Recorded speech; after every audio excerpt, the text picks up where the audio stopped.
आदरणीय सभापति जी, हमें यहाँ फ्रीडम ऑफ एक्सप्रेशन पर भी बड़े भाषण दिए गए और आए दिन हमको जरा समझाया जाता है। मैं जरा आज एक घटना कहना चाहता हूँ और ये घटना भी गोवा के एक सपूत की घटना है। गोवा के एक सम्मानीय गोवा की धरती के एक बेटे की कथा है। अभिव्यक्ति के संबंध में क्या होता था, कैसे होता था, ये उदाहरण मैं देना चाहता हूं। व्यक्ति स्वतंत्रता की बातें करने वाले लोगों का इतिहास मैं आज खोल रहा हूं। क्या किया है। लता मंगेशकर जी के निधन से आज पूरा देश दुखी है। देश को बहुत बड़ी खोट है। लेकिन लता मंगेशकर जी का परिवार गोवा का है, लेकिन उनके परिवार के साथ कैसा सलूक किया ये भी देश को जानना चाहिए।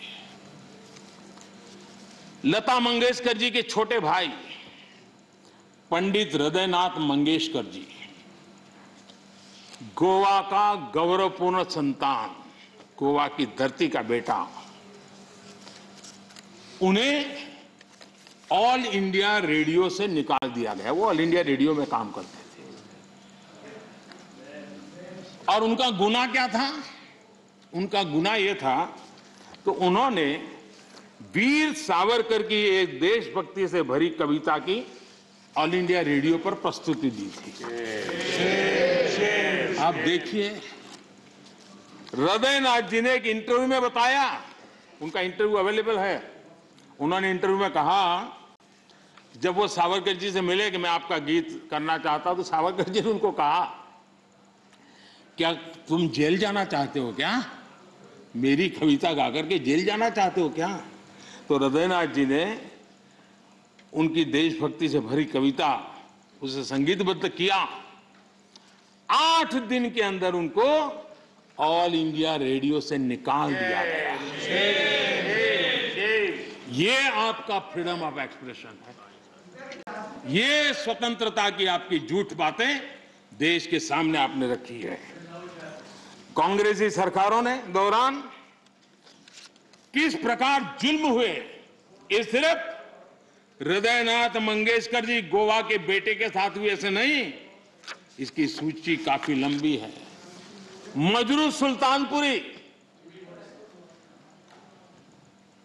सुल्तानपुरी जी को पंडित नेहरू की आलोचना करने के लिए 1 साल जेल में बंद कर दिया गया।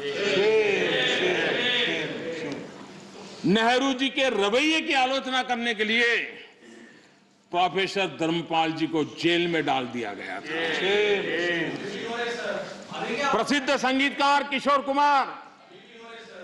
किशोर कुमार जी को इमरजेंसी में इंदिरा जी के सामने न झुकने के कारण, इमरजेंसी के पक्ष में न बोलने के कारण उनको आपातकाल में उनको भी निकाल दिया गया था। हम सभी जानते हैं कि एक विशेष परिवार के खिलाफ अगर कोई थोड़ी सी भी आवाज उठाता है, जरा भी आंख ऊंची करता है, तो क्या होता है। सीताराम केसरी को हम भली भांति जानते हैं, क्या हुआ ये हमें पता है।